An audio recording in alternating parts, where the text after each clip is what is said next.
Why did the shot feel different? That was the first thought echoing in the dust-choked valley. The crack wasn't the frantic chatter of an M4. It wasn't the hammering rhythm of the machine gun chewing the hillside apart. It was one dry, final note like the period at the end of a sentence. A sound that made men pause, even in the middle of chaos. Lieutenant Commander Kalen, Ghost Lead, froze behind a crumbling wall. His mind raced faster than his breath. He hadn't given the order. His sniper, Falcon, was still repositioning, not even ready to fire. Then who had just taken that shot? A question hung in the heat, floating heavier than the dust. Who just shot? 200 meters away, an insurgent spotter, the man who had been calling down precise mortar fire for hours, simply collapsed. 1 second he was shouting, binoculars raised. The next, he was nothing but silence, his glass lenses tumbling into the dirt. The battlefield itself seemed to hold its breath. Then from the far ridges a flicker of light. A flash so brief, so deliberate it could have been missed by anyone not searching for meaning in chaos. A signal mirror. One long, measured pulse. A ghost acknowledging its work. No one knew her name yet. Not the SEALs trapped behind the wall, not the commander shouting into broken radios. But she was there. She had arrived 3 days earlier. Ana Petrova. She had walked into forward operating base Viper like a shadow slipping into a crowded room. The dust swirled around her. The engines roared. Soldiers rushed, shouted, carried crates, laughed, cursed, and she seemed to belong to none of it. She moved with an economy of motion that made her invisible, not because people ignored her, but because their eyes simply slid off her. She was 62. Her hair, iron gray, was tied in a bun pulled so tight it looked immovable. Her face was a roadmap of years lived in the hardest corners of the earth. Her official designation, Senior Intelligence Analyst, a late-career civilian posting. A woman sent to Afghanistan, to a forgotten province, with the supposed job of analyzing weather data. Wind, dust, atmospheric conditions, the background noise of war. That's all anyone thought she was. Another contractor, another specialist buried in endless files and drone reports. And that was exactly how she wanted it.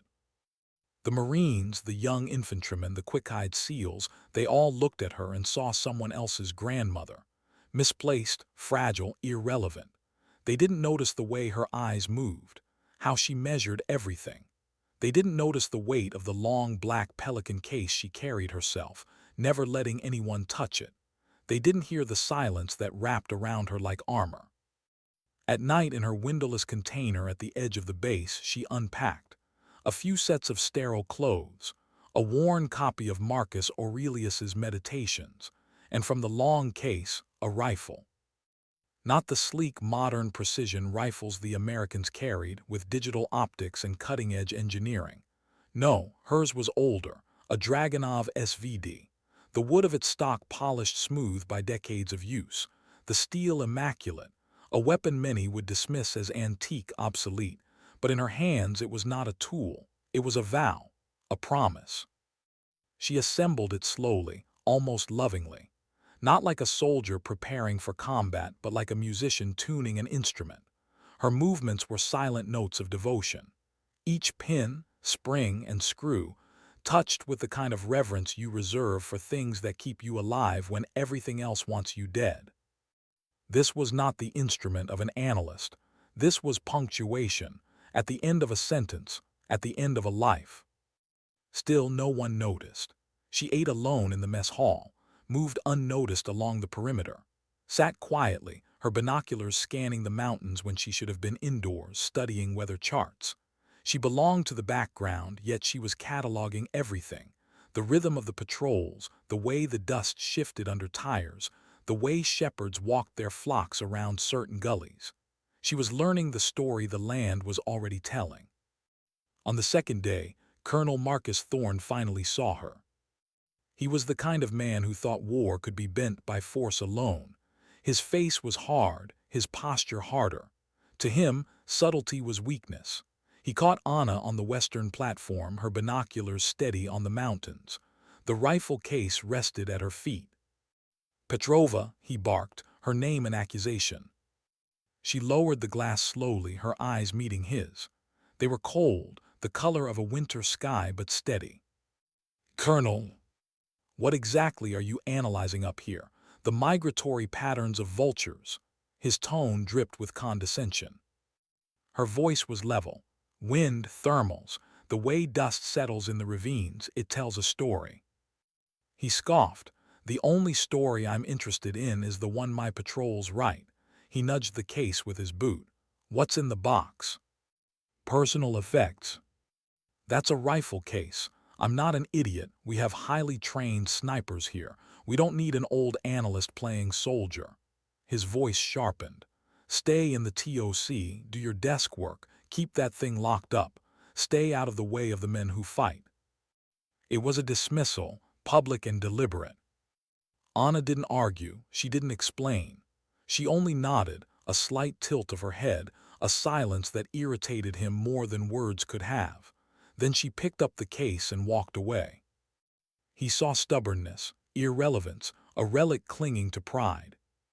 She saw a man looking at the mountains without ever seeing them, a man mistaking noise for effect.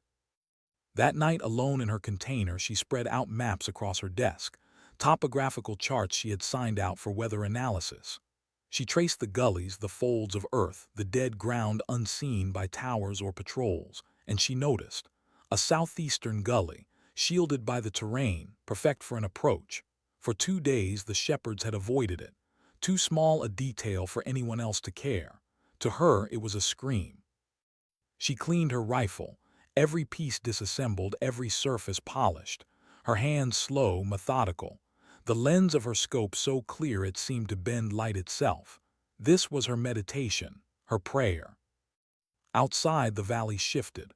Soldiers didn't feel it, not yet, but she did. A tension in the air, heavier than weather, heavier than dust. The story was turning. When the attack came, it began with whispers, a muffled thump, a chain of explosions ripping through the main patrol route, IEDs laid with surgical planning, diversion. Then came the real wave, RPGs slamming into the perimeter wall, heavy machine gun fire raking the compound. Chaos. The TOC erupted. Radios screamed, maps lit with red. Colonel Thorne shouted orders, his face stiff with fury. But already Ghost Team was pinned down outside the wire. Their comms fractured with static, voices strained. We can't move. Sniper on the ridge, he's good, too good. Falcon can't get eyes, we're trapped. Viper's own snipers responded. No line of sight, no angle, they were blind. Thorne's plans unraveled in front of him. His neat tactical lines dissolved into blood and dust. His aggression meant nothing against a single, hidden rifle. And in the middle of the noise, Ana closed her eyes for one moment. The cadence of fire told her everything she needed. She already knew where he was. She had seen the unnatural shadow in the rocks 2 days ago. She stood, pushed her chair back. No one stopped her. No one noticed her slip out of the TOC. They were all staring at screens. She walked, steady, straight to her container, stripped off her analyst vest, pulled on an old olive jacket, tied back her gray hair, lifted the Dragunov. It felt like balance, like home. The world outside screamed. Mortars thudded. Men ran. She ignored them all. She moved not to the front, not to the chaos, but to the quiet, a gap in the northern wall. A place no trained sniper would ever choose, exposed, awkward. But she had mapped it. From here she could see both the machine gun nest and the ridge sniper. She laid her sandbag, rested the rifle, dialed her scope. She knew the distances by heart. 975 meters, 1150 meters. The wind tugged at her cheek. She didn't need instruments. She was the instrument. She chambered around, felt the click, final. And the world narrowed to a single circle of glass. The enemy sniper reloaded, hidden in his fissure of rock. A flicker of motion, muzzle flash. She adjusted, 2 clicks up, 1.5 left. Breath in, breath out, hold. The world went silent. She pressed the trigger. The shot cracked through the valley. On the ridge, the insurgent sniper never heard it. He simply folded, his rifle clattering into stone. Ghost Lead shouted, "Falcon, did you get him?" Negative. Confusion. But Anna's finger was already steady again. The bolt cycled, her scope shifted to the machine gun, exposed, loud. Another breath, another press. The gunner collapsed, silence. The battlefield, for one impossible second, went still. And in the TOC, the voices asked the same thing Kalen had whispered minutes before. Who the hell just shot? How could silence be louder than war? That was the first thought in the command center. The machine gun was gone. The sniper fire vanished. For a heartbeat, the valley itself seemed to breathe differently. But disbelief was louder than relief. Target down, DSHK is neutralized. A drone operator stammered into his headset, his voice cracking as if he didn't trust the words leaving his own mouth. Colonel Thorne spun, demanding confirmation. By what? Who fired? Static answered first. Then the voice of Ghost Lead, strained, incredulous. That wasn't Falcon, he still doesn't have eyes. Somebody else took that shot, 2 shots, over 1,000 meters, through crosswind. The FOB's own sniper team cut in. Their tone, normally so confident, was quiet, humbled. Command, Viper Overwatch confirms that wasn't us. We couldn't even see him. Whoever it was, sir, they're a ghost. The word clung to the air, ghost. Thorne's jaw tightened. He didn't believe in ghosts, not in fairy tales, not in impossible shots. But the evidence stood on the map in front of him. Red icons blinking out, the tide of the fight bending from collapse into survival, and none of it by his orders. He stepped to the emergency exit, pushing through the hot metal door, lifting his binoculars. Dust stung his eyes. The air still smelled of cordite and broken earth.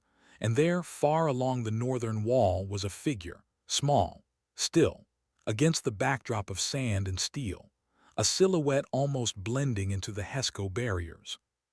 He focused, the lenses tightening. His gut turned cold. It was her.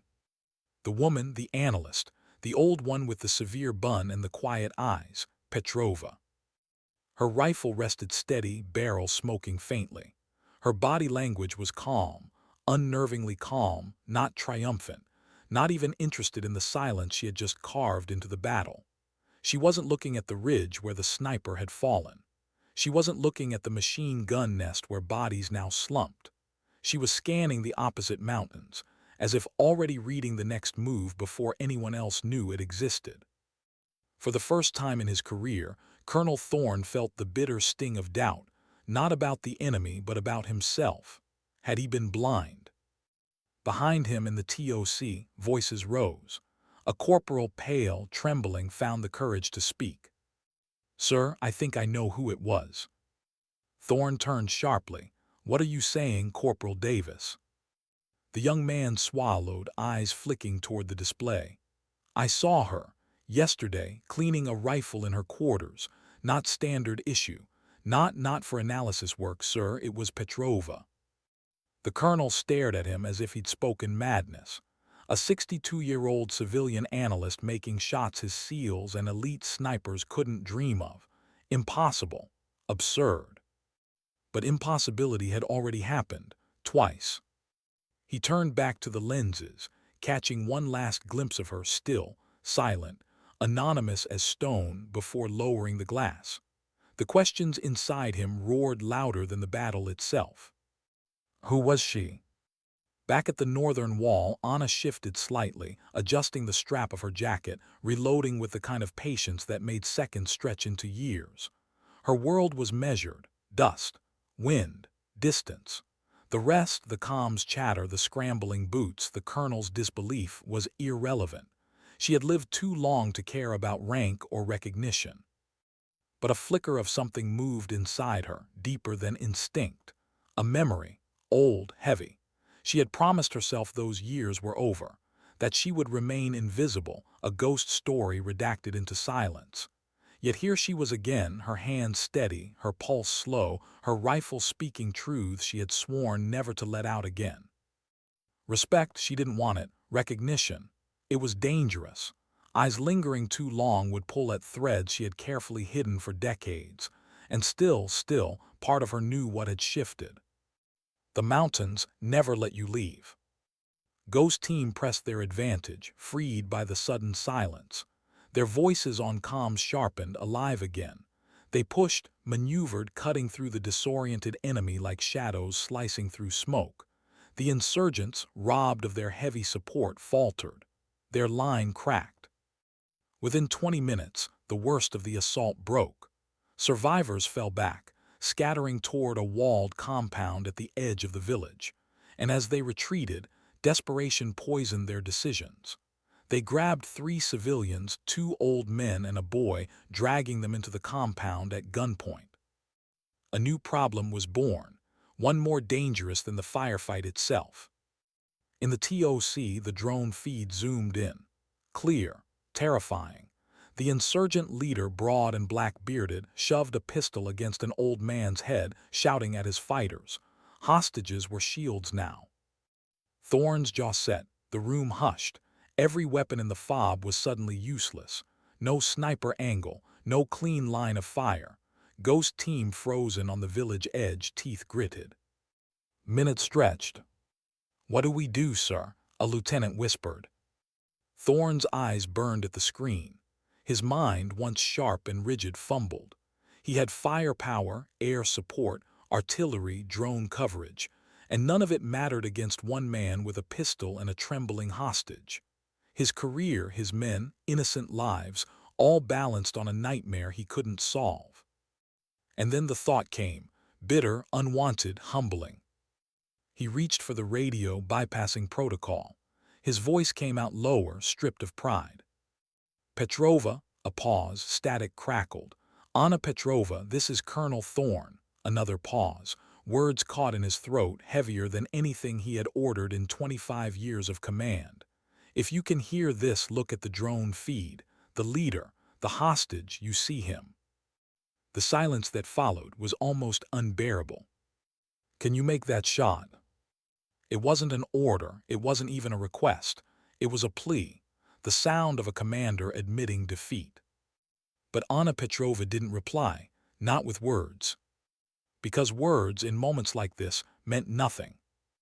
Her cheek rested against her rifle stock, her eye behind the scope, her breath slow, her pulse steady. She already had the compound in her sight. She had anticipated this move.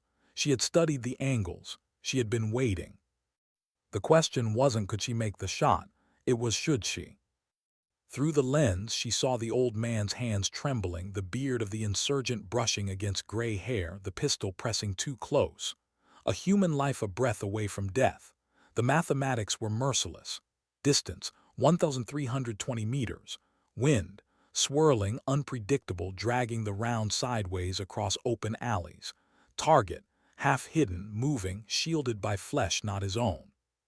Her finger rested against the trigger, but she didn't fire. Not yet. The separation wasn't right. The radio filled with static, half-breaths, prayers disguised as silence. Ghost Team motionless. The colonel frozen. Every life hung on a pause no one could break.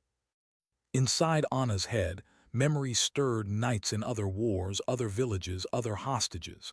The weight of shots that had been taken and shots that had not. She felt the ache of age in her bones, but not in her will. Her will was sharp as glass. She let half a breath out, waited, watched. And then it happened. The insurgent shoved the hostage forward in a burst of rage. For half a second, no more, his own head was clear, unshielded, exposed. To most, half a second was nothing. To her, it was an eternity. Her crosshairs weren't on where he had been. They weren't on where he was. They were on where he was going to be. The shot was thought before it was action. The Dragunov cracked. The bullet's journey was long, invisible. 2 seconds of silence stretched into forever. On the drone feed, his head snapped back. The pistol fell. The hostage stumbled free, untouched, stunned into life. The radios exploded with silence. Then Ghost Lead's voice, hushed, awed. "Jesus Christ, target down, hostages clear." In the TOC, the intelligence officer gasped, spinning from his monitor. "Sir Colonel, I found her file." His face pale, his voice trembling. It's almost entirely redacted, but there's a reference, an old call sign." Everyone stared. Babushka. The name landed like thunder. The younger soldiers frowned, confused. To them it was just a word, but to Thorne, to the older NCOs, it was legend. The ghost of the Zabarwin Range. The sniper whispered about in Cold War stories. The woman who had made shots no one else dared claim. Babushka. And she was sitting on his northern wall, drinking silence like tea. Why did the SEALs stop? That was the question whispered across the fob an hour later. Why had Ghost Team, men known for moving like wolves through chaos, slowed their pace, their boots dragging with deliberate weight as they crossed the compound? It wasn't exhaustion. Though they were covered in sweat and grime, their movements betrayed something else: reverence. Lieutenant Commander Kalin, Ghost Lead, walked at the front. His face was set, jaw locked tight, but his eyes betrayed the storm within. He had been saved. Not by his sniper, not by the men at his side, but by a ghost with winter eyes and a rifle older than some of his men. They passed medics offering water. They passed junior soldiers staring wide-eyed. They passed the colonel himself. But their stride did not falter. They walked with one destination: the northern wall. She was still there. Anna sat on the Hesko barrier, legs steady, Dragunov resting across her lap. The rifle was already broken down, each piece laid out on a cloth, her hands cleaning with a precision more intimate than any ritual of prayer. Her face gave away nothing, not pride, not fatigue, not the thunderstorm she had just silenced. She moved like a woman folding laundry, calm, methodical, unremarkable. But to them she was the storm. Kalin stopped a few feet away. For a long moment no one spoke. Dust swirled in the air, carried by the evening wind. Her eyes lifted, meeting his, still, cold, searching. Words would have been too small, so he didn't use them. He raised his hand slowly, brought it to his brow. A salute not crisp, not garrison sharp, but heavy, deliberate. A gesture carved from the battlefield itself. And one by one, his men followed. The most lethal warriors in the valley, heads bowed in silence to an old woman with a rifle. Anna paused in her cleaning. She set down the oiled cloth. Her eyes met Kalin's, holding steady for a moment longer. Then she gave the smallest of nods, a nod that said everything words could not. Respect given, respect returned. From a distance, Colonel Thorne watched. The sight burned deeper than any reprimand, any battlefield loss. His men, his finest asset, saluting not him, not the flag above the compound, but a woman he had dismissed, belittled, ordered into the shadows. It was not betrayal, it was truth. For the first time in years he felt humility, a sharp, cutting humility that made the air taste like iron. He had judged her by rank, by age, by gender, by what he assumed capability should look like. And he had been wrong, catastrophically wrong. The truth stood before him. Wars are not won by image but by effect. And she had bent the valley with 2 bullets. That night the fob pulsed with a strange energy. Rumor spread faster than fire through dry brush. Soldiers whispered in the mess hall, their voices low, reverent. The analyst, the grandmother, the sniper, Babushka. Some laughed, nervous and disbelieving. Others swore they'd seen it. But in every corner the story thickened. A legend walked among them. Anna ignored it. She finished cleaning her rifle, reassembled it with slow, practiced hands, and sealed it once more in its case. To her, the day was not triumph. It was a warning. Shadows never stayed buried. Legends pulled weight behind them, and attention was dangerous. Inside her quarters, she sat with her tea, staring at the thin steam curling into the air. Her body was steady, but her thoughts were not. She had wanted anonymity. She had lived for it. To be overlooked was safety. Now eyes lingered, and when eyes linger, questions follow. She thought of the old file with her call sign, the one she had assumed buried under decades of dust.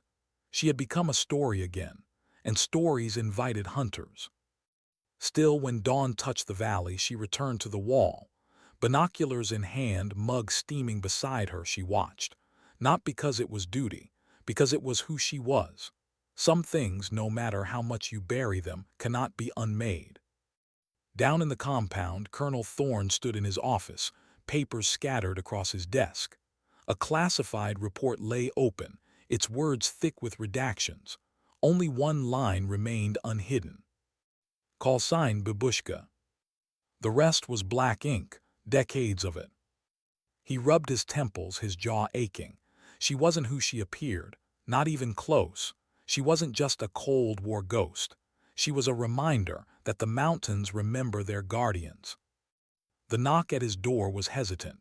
He barked for entry and Corporal Davis stepped inside, nervous, young, the kind of soldier still learning the balance between fear and courage. "Sir," Davis began, his voice low, I just wanted to say I was the one who saw her, with the rifle. I didn't know what to do." Thorne studied him, eyes hard but softened by something new, not anger but recognition. This boy had spoken truth when everyone else stayed silent. "You did what was right, Corporal."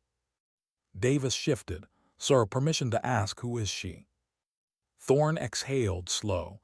He didn't have the answer he wanted, only a truth heavy with shadows. "She is what the mountains send when the world forgets to listen." The corporal frowned, not fully understanding, but he nodded anyway. Outside, life resumed, patrols reset, engineers repaired walls, drones circled, the machinery of war grinding forward as if nothing had changed, but something had. Men glanced at the northern wall now, furtive and cautious, like villagers glancing at a shrine. They walked wider arcs around her, gave her silence, respect, distance. And in their hearts, whether they admitted it or not, they felt safer knowing she was there. But Ana Petrova didn't feel safe. That evening she opened Meditations to a page she had read 100 times. Marcus Aurelius's words stared back. "You have power over your mind, not outside events. Realize this and you will find strength." She had always believed it, controlled herself when nothing else could be controlled. But strength was not always freedom. Sometimes strength chained you tighter to the role you had tried to abandon. And as she set the book down, her binoculars caught motion on the distant ridges. Subtle, fleeting, too far for details but clear enough for her to know. The valley wasn't finished with them. The war wasn't done whispering. And neither was she. Why did the mountains feel closer that night? No one could explain it. The ridges were the same distance, the same jagged silhouettes under moonlight, but every soldier on the fob felt it, a tightening, a pressure, as if the land itself was leaning forward, watching them breathe. Ana Petrova sat on her usual perch, binoculars raised, the steam of her tea curling into the cool night air. Around her, the base hummed with muted activity, boots crunching gravel, radios hissing, distant generators droning like restless bees. Yet all of it faded against the stillness of her gaze. She didn't see noise. She didn't hear chatter. She read patterns, shadows that lingered too long in gullies, a shepherd who led his flock a little too wide around a ridge, a pause in the night wind that didn't belong. And she knew the silence of the valley wasn't peace, it was patience. Below her, soldiers passed quickly, some glancing up in furtive awe, others avoiding her gaze entirely. The story had spread beyond control. They didn't call her analyst anymore. They whispered her other name, Babushka. She hated it. Every syllable was a weight dragged out of her past. Every whisper was a thread unraveling the careful anonymity she had built across decades. She had come here to disappear, to bury herself in irrelevance, to become the old woman no one noticed. But legends don't get to vanish. Legends are hunted. She shifted slightly, setting her mug down. Her fingers lingered on the Dragonov's case beside her, heavy, familiar, a coffin for the past she had tried to kill. but she had opened it, and ghosts don't stay buried once the earth is disturbed. From the TOC, Colonel Thorne watched her through a window streaked with dust. His face, once a mask of granite certainty, now carried something rarer: hesitation. For 25 years he had believed wars were won by clarity, by overwhelming force, by strategy written in bold strokes. Yet here in this valley, his boldness had nearly broken his men, and a single old woman had bent the tide with silence and patience. He didn't trust her, but worse, he trusted her more than he trusted himself. A knock at his door broke his thought. Lieutenant Harper stepped in, younger, restless, the kind of officer who still believed war was an arena for proving worth. His voice carried an edge. "Sir, with respect, we can't let her keep doing this. She's not cleared. She's not trained to operate with our teams. She's a liability." Thorne's eyes snapped toward him, sharper than Harper expected. "She's the reason Ghost Team is alive tonight. A liability." Harper flushed but held his ground. What happens when she misses? When she steps beyond her lane? The men already look at her like she's some kind of myth. That undermines command. "Sir, soldiers need orders, not fairy tales." Thorne studied him. For once, the younger man's words didn't sound entirely wrong. The fob was shifting. Discipline frayed under awe. Respect was becoming worship. And worship in war was dangerous. But then he remembered the binoculars raised on the northern wall. The calm in her hands. The way she had seen what none of his systems, none of his officers, none of his weapons had. He leaned forward, voice low. "Lieutenant, myths don't save men. Bullets do. And tonight hers did. That's all that matters." Harper bit his tongue, saluted, and left. But his unease lingered like smoke. Meanwhile, in the barracks, Ghost Team stripped off their gear in silence.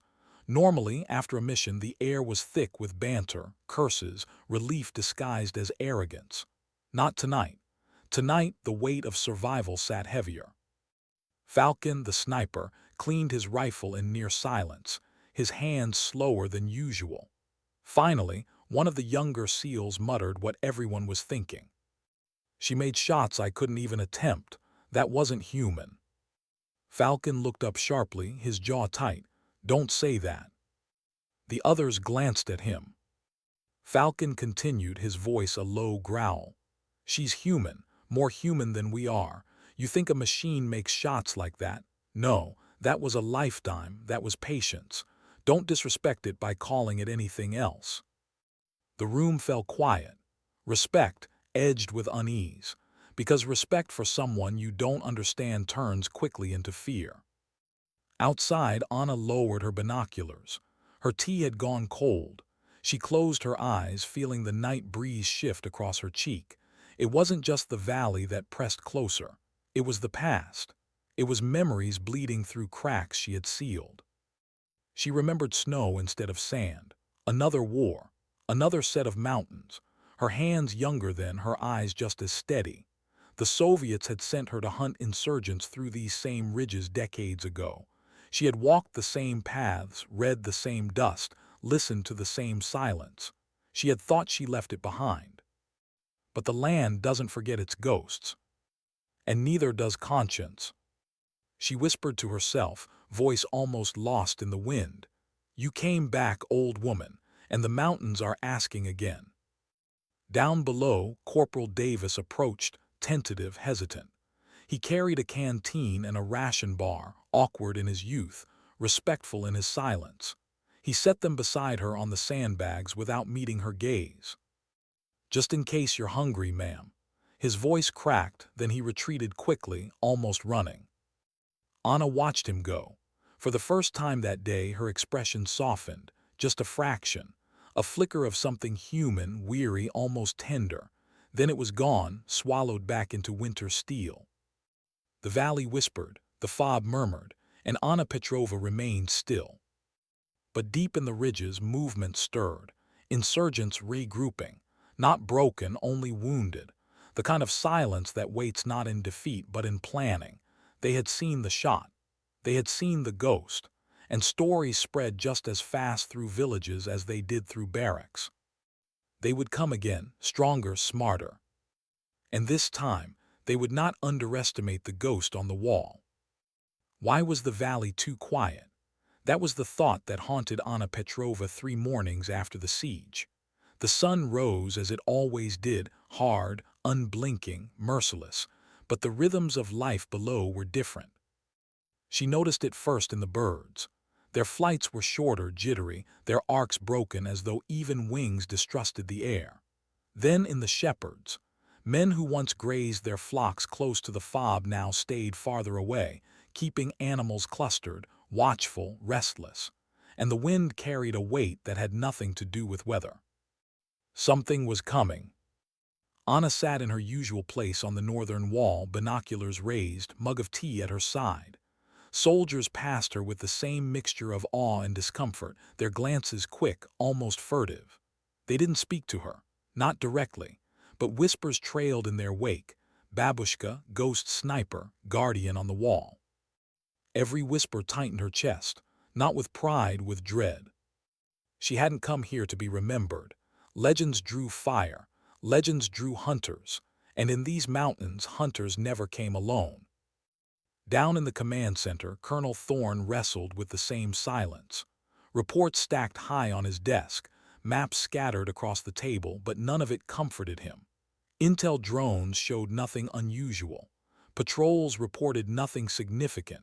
Yet he felt it too, that pressure in the air, that sense of being watched by more than stone. His pride still stung. He hadn't ordered those miraculous shots. He hadn't saved his men. She had. A 62-year-old civilian analyst who made a mockery of his rank, his command, his entire belief in how wars were won. And now, his men looked at her with more respect than they did him. It gnawed at him. He stood at the window, staring at the faint silhouette of her on the northern wall, rifle case always by her side. Every instinct told him to control it, to control her. Yet another voice whispered, one quieter, more dangerous. Leave her. Don't break what you don't understand. He hated that voice most of all. Meanwhile, Ghost Team moved through their routines like men caught between faith and fear. Kalen drilled them hard, faster, sharper, but even he felt it. The way their eyes drifted toward the wall when silence fell too long, as if waiting for her to steady them again. Falcon, the sniper, wrestled hardest. His pride was cut deep, his skill measured against something no training, no technology could reach. At night, he lay awake in his bunk, staring at the ceiling, replaying the shots in his head. He told himself it wasn't magic. It was experience. It was physics. But deep down, he feared it was something else, something he could never touch. And then came the first sign. It was small. So small no one else would have noticed. A plume of dust on a ridge line far to the east, rising, pausing, then stopping abruptly as if a vehicle had gone to ground. Drones missed it. Patrols didn't see it. But Anna did. Her binoculars tracked the faint shimmer for nearly an hour, cataloging the way shadows shifted around the rocks. Camouflage careful, patient. The enemy was learning. She said nothing. Not yet. Because saying it out loud meant confirming the truth she already felt. The insurgents weren't retreating. They were studying, waiting, building something bigger. That night she cleaned her rifle with the same reverence as always. But her hands lingered longer on the stock, her fingers tracing the grooves of wood worn smooth by years. She thought of the first time she held it, young, unscarred, a different war. She had promised herself back then she would stop when her hands began to shake. They hadn't shaken yet. But inside she shook. Not from age, from the weight of becoming visible again. Every man on this base looked at her now with reverence, fear, curiosity. And every look was a crack in the armor she had worn for decades. Her war was supposed to be finished. She had buried it under layers of silence. And yet here it was again, pulling her back, stripping her anonymity piece by piece. And the mountains demanded more. The second sign came with the moon. A night patrol reported movement in the village, shadows slipping through alleys, doors left ajar, lanterns extinguished too quickly. Nothing violent, Nothing obvious, but Ana understood. The village was shifting. The civilians were bracing, because they knew what was coming. She sat with Thorn the next morning, uninvited, her binoculars still hanging from her neck. He looked up from his desk, irritation flashing before he could hide it. "You're not supposed to be here." She placed a folded map in front of him. Her finger tapped the eastern ridge. "Here, they're building something." He frowned. "Intel drones show nothing." Her eyes cut into him, flat, winter cold. "Because they want you to see nothing. They're digging in, preparing. This isn't over." His jaw tightened. "You're guessing." "I don't guess." The silence between them was sharp. Finally, he exhaled, rubbed his temples. "Even if you're right, what am I supposed to do? Divert patrols based on shadows and dust?" She didn't answer. She didn't need to. The truth lay in the weight of her stillness. He hated it. Hated how she made him feel like a student in his own war. And yet he listened. He doubled reconnaissance on the ridge. He shifted Ghost Team's standby positions. He didn't admit it to her or to anyone, but he trusted the map she had placed on his desk more than the satellite images glowing across his screens. That night, as the fob settled into restless silence, Ana climbed the northern wall again. She lifted her binoculars, scanning the black ridges under silver moonlight, and she felt it, a pulse, not of her heart but of the valley. The enemy was waiting. And when they came again, it would not be chaos, it would be method. Down in the barracks, Ghost Team lay restless. Kalen stared at the ceiling. Falcon disassembled his rifle for the 5th time, and the younger men whispered of Babushka like children whispering of wolves. "Do you think she's really that?" one muttered. Kalen's voice cut through, low, firm. "She's real enough, and if you're smart, you'll stop talking and start learning." But even he couldn't quiet the unease crawling beneath his skin, because he knew as surely as she did, battles don't end with silence. Silence is only the inhale before the scream. And the valley was about to scream again. Why did the valley feel alive tonight? That was the question echoing inside Ana Petrova's chest as the wind shifted across the Hesco barriers. She sat where she always did, binoculars pressed to her eyes, Dragonov at her side, tea cooling against the sandbags. But the silence wasn't stillness. It was a heartbeat, a pulse, as though the mountains themselves had woken. And then it came. The first thump was distant, a mortar muffled, deliberate. Not like the wild, desperate salvos from days earlier. This one was precise, calculated. The impact landed outside the walls just beyond the patrol route. Dust rose, a warning. Seconds later, another, closer, testing range, probing like fingers on a wound. The fob stirred. Boots hit gravel, radios crackled, orders barked through static. Colonel Thorne stormed into the TOC, eyes sharp, jaw locked. "Report." Indirect fire, no confirmed casualties, yet. Ana didn't move. She adjusted her binoculars, scanning ridges she had been watching for days. There. A shadow cut wrong against stone. Another. She counted 3 mortar teams spread wide, hidden in gullies. Their fire wasn't meant to destroy, not yet. It was meant to herd, to draw eyes. Then the real strike began. A cascade of gunfire erupted from the eastern ridge. Not the sloppy, undisciplined chaos of untrained fighters, but measured bursts, suppressive patterns. They had learned. They weren't rushing blindly. They were pushing the fob into a corner. Ghost Team scrambled to the perimeter, Kalen's voice steady on the comms. "We're moving to flank." But before they could take position, the valley answered with thunder. RPGs streaked from hidden nests. Machine guns opened from new angles, interlocking fields of fire. The insurgents weren't striking to break the walls. They were striking to bleed the men inside. Thorne's voice cut the air in the TOC. "Counterbattery, get drones in the sky." A drone operator shouted back, panic in his tone. "Sir, interference, they're jamming." Jamming, the insurgents had learned more than tactics. They had technology now. Support was blind.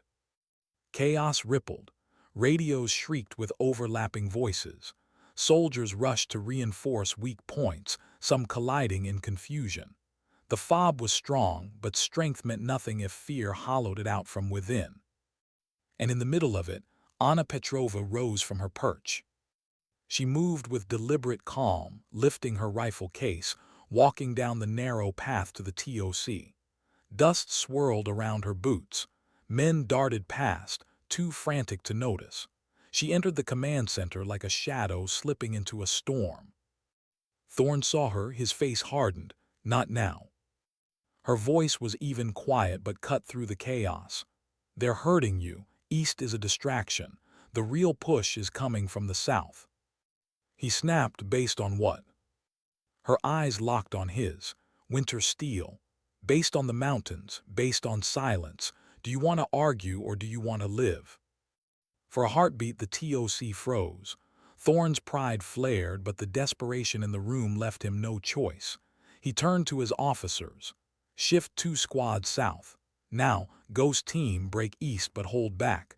Don't overextend. Kalen's reply came sharp. Copy. The orders rippled outward, and seconds later the southern wall lit up with muzzle flashes. Insurgents poured from a hidden gully, exactly where she had said. RPGs slammed into HESCO barriers, dirt spraying, men ducking behind cover. But because they had shifted in time, the fob didn't break. Not yet. Still, the battle pressed harder, heavier. The insurgents were disciplined, relentless, like a hand squeezing tighter around a throat. From her corner of the TOC, Ana listened to the overlapping chaos of comms, filtering noise from truth. She closed her eyes for half a breath. The cadence of fire spoke to her, the rhythm, the pauses, the gaps. She already knew where the enemy's spine was. A ridgeline bunker, shielded by rock, feeding fire down into the fob's weakest arc. She lifted her rifle case. Thorne's voice cut. Where are you going? Her reply was quiet, final. To write a sentence. He almost stopped her, almost ordered her to stay. But something in her tone froze him, not defiance, not arrogance, but inevitability. She moved through the fob unnoticed, slipping past frantic soldiers, ducking behind stacks of ammo crates, avoiding the floodlights sweeping the wire. She climbed back to the northern wall, her chosen perch, too exposed, too unconventional, but from here she had what others didn't sight. She laid her sandbag, rested the Dragunov, dialed her scope. The ridge bunker glowed in her lens, muzzle flashes strobing. A machine gun nested deep, shielded by rock, spewing fire with mechanical rhythm. No American sniper had line of sight. No drone could pierce it, but she could. The distance was punishing, wind fickle, shadows deceptive, but her breath slowed, 1 beat, 2. Her pulse became the metronome of inevitability. She pressed the trigger. The Dragunov cracked. Through her scope she watched the machine gunner fold, his weapon silenced mid-roar. She cycled the bolt, chambered another round, shifted her aim. Another flash, another trigger press, another fall. One by one, the spine of the insurgent push shattered. Down below, Ghost Team surged into motion, exploiting the falter, cutting through disarray with practiced violence. Kalen's voice on comms was sharp with all he didn't have time to name. Openings clear. Push, push. And the tide shifted. But Ana didn't move from her scope, didn't celebrate. She scanned the ridges beyond, eyes narrowing, because she knew this wasn't the end. The enemy had shown discipline, patience, technology. Someone was guiding them, someone who understood the land, who knew how to make chaos into order. She had seen the pattern before, years ago. Different flag, different faces, the same kind of mind. Her chest tightened, not with fear, with recognition. Somewhere out there, another ghost was watching her. When the firefight finally tapered, when the last echoes of gunfire faded into the valley, the fob exhaled in shaky relief. Men clapped shoulders, dragged wounded back, whispered of survival. But the air carried no triumph, only unease. Because everyone knew the truth. This wasn't victory, it was delay. And on the northern wall, Ana Petrova sat with her rifle across her lap, eyes fixed on the dark ridges. The mountains had spoken, and she had heard something she never wanted to hear again. Not silence, not patience, but an echo. Someone else out there was waiting for her. Why hadn't he shown himself yet? That was the thought gnawing at Ana Petrova as dawn bled pale over the ridges. The firefight had ended hours ago. The fob held. The insurgents pulled back, leaving silence behind like a predator leaving tracks. Yet Ana knew silence was never the end. It was bait. She sat on the northern wall, binoculars steady, Dragunov balanced across her knees. Around her, the base moved with jittery relief, medics tending wounds, engineers patching walls, soldiers swapping cigarettes with trembling hands. They thought the storm had passed. She knew better.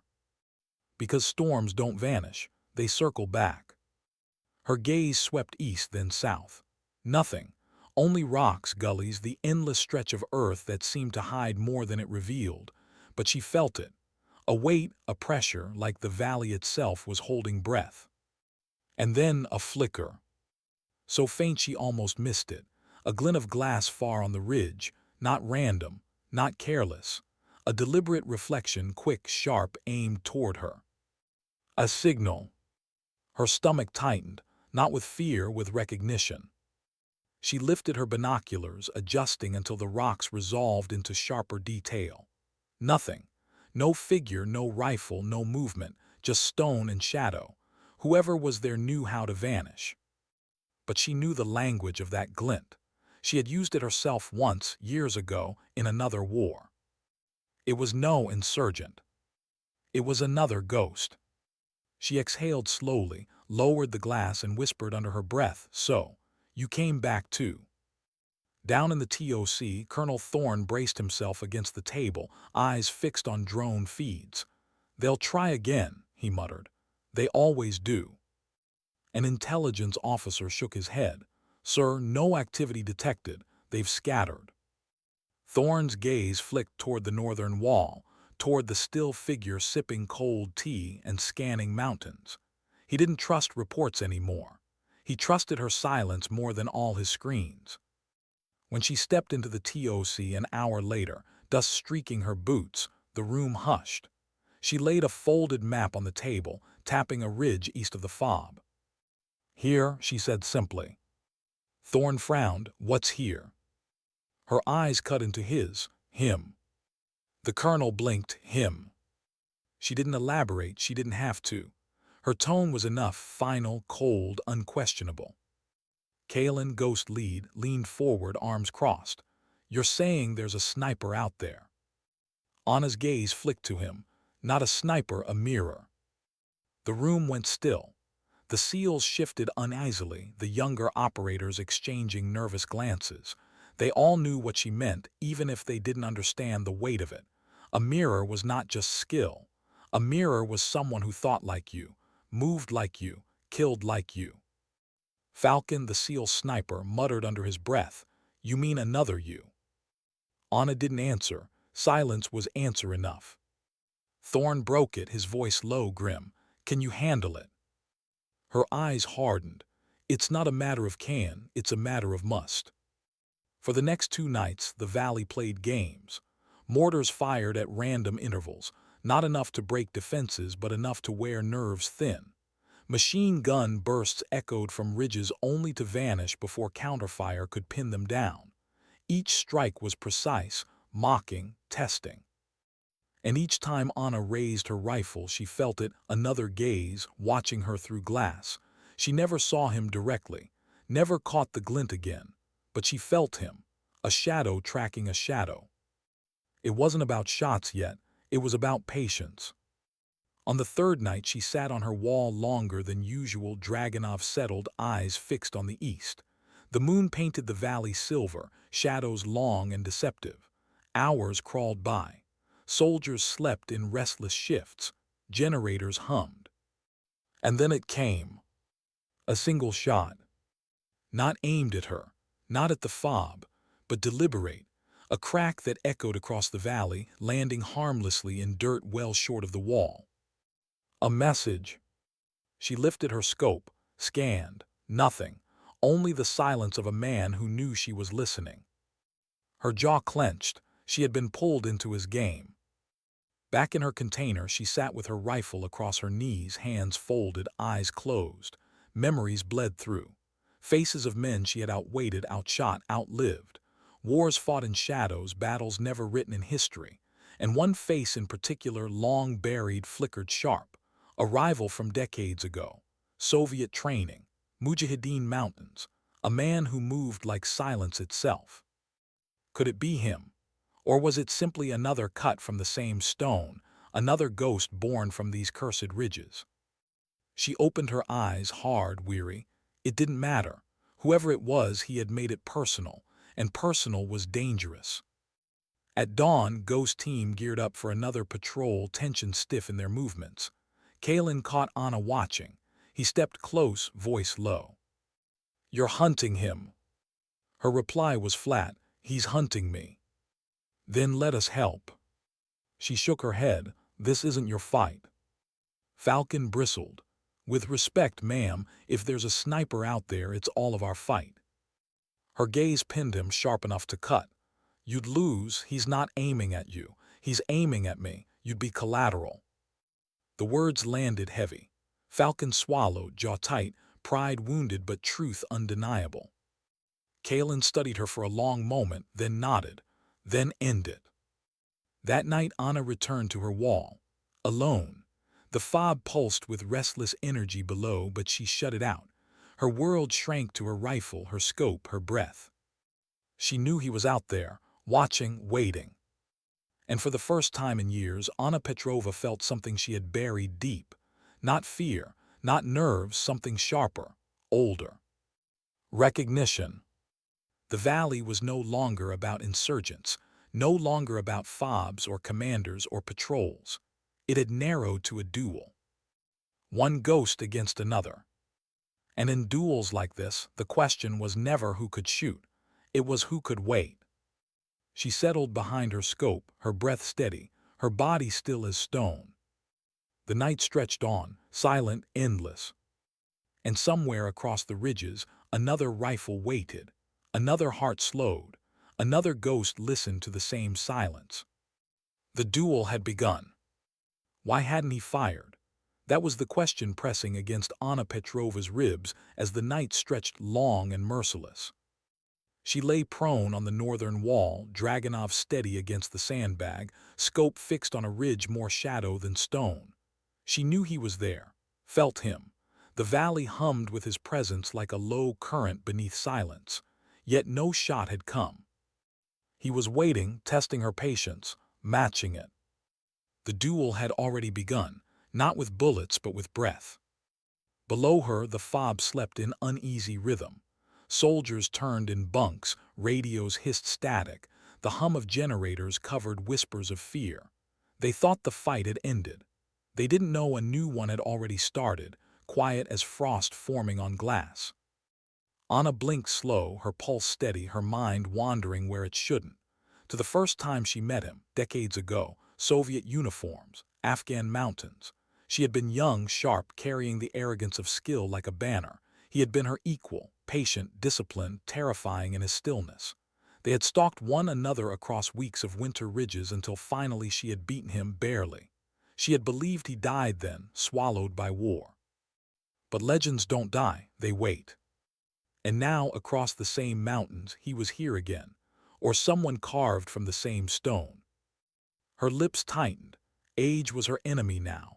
Her bones ached against the hard wall, her joints protested stillness, her eyes strained against darkness. Once, waiting like this had been nothing. Now it was weight. But she forced her body to quiet, to vanish, to become stone, because patience was the only currency in this duel. The first shot came just before dawn. It hissed past her cheek, close enough that the wind of it kissed her skin. A perfect shot, perfect because it wasn't meant to kill. It was meant to measure, to tell her he had her range, her position. Her finger twitched against the trigger. She did not fire back, not yet. She exhaled slow, lowering her cheek back to the stock. Through her scope the ridge revealed nothing. He had already vanished, buried himself deeper into stone and shadow. He was better now. Older, smarter. Another hour passed. The sky lightened, painting the valley in gray. Ghost teams stirred below, preparing for patrol, unaware that their fate balanced on two invisible rifles. Then came the second shot. It struck the sandbag inches from her barrel, spraying dust into her face. A message again. I can kill you whenever I choose. Her heartbeat slowed, steadying into defiance. She wiped the dust away, whispered, then why haven't you? Because duels between ghosts aren't about killing quickly. They're about breaking the other's patience, breaking will, breaking belief. She knew his mind as well as her own. He wanted her to flinch, to doubt, to move first and reveal herself. She wouldn't. Hours crawled. The sun rose higher, heating the valley into shimmering waves.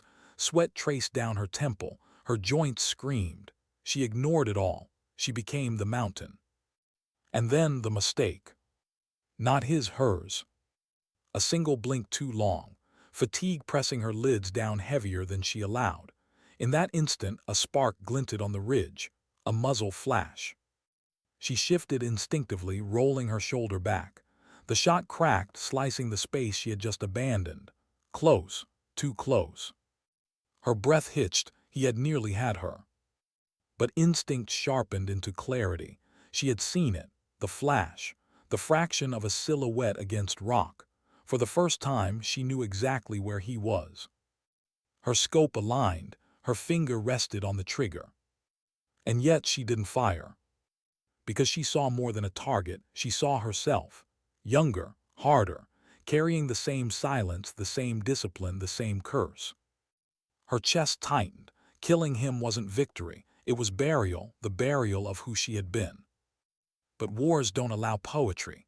Wars demand punctuation. Her breathing slowed, one beat, two, the crosshairs settled. She whispered to herself, not to him. Sometimes dignity doesn't speak, it simply acts. And she pressed the trigger. The Dragunov cracked, its sound swallowed by the immensity of the valley. Through her scope, she saw him collapse, a figure folding into shadow, swallowed by the mountains that had birthed him. Silence followed, not relief, not triumph, just silence. She lowered her rifle, her body suddenly heavy, her hands trembling faintly for the first time in years. The duel was over. The mirror was broken. But what had she won? Below, Ghost Team froze mid-preparation as the news filtered through comms. Enemy sniper neutralized. Threat eliminated. Relief bled into awe, awe into silence. They looked up at the wall, at the lone figure sitting with rifle across her knees, and knew without needing to be told. Colonel Thorne stood in the TOC, eyes fixed on the map, the radio silent in his hand. He understood, finally, what command really was. Not barking orders into noise, not controlling every detail. Sometimes command was recognizing when someone else carried the weight you couldn't. That night the fob returned to its rhythms, patching walls, tending wounds, trading cigarettes. But a new rhythm underpinned it all. Glances toward the northern wall, subtle, reverent, fearful, because they knew a ghost had walked among them. Ana Petrova sat with her tea, binoculars in hand, Dragunov locked away once more. Her face betrayed nothing. Inside, though, the duel lingered. Not the shot, not the kill, but the recognition. That she had buried herself for decades, tried to disappear, but the mountains had called her back. And she had answered. Not because she wanted to, because she had to. A young private approached nervously, setting a canteen and a ration bar beside her, same as Davis had done days before. He didn't speak.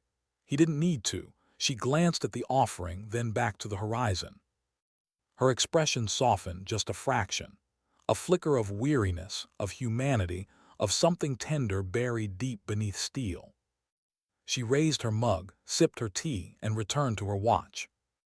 The mountains were quiet again, for now. But she knew better than anyone, quiet never lasts. And when the silence broke again, she would be here. Not as legend, not as myth. As Ana Petrova, an old woman with a rifle. A ghost who had once promised herself she was done, and yet could never stop listening to the land. Because sometimes the world doesn't ask for your permission. Sometimes it demands your presence. And sometimes dignity doesn't speak. It simply acts.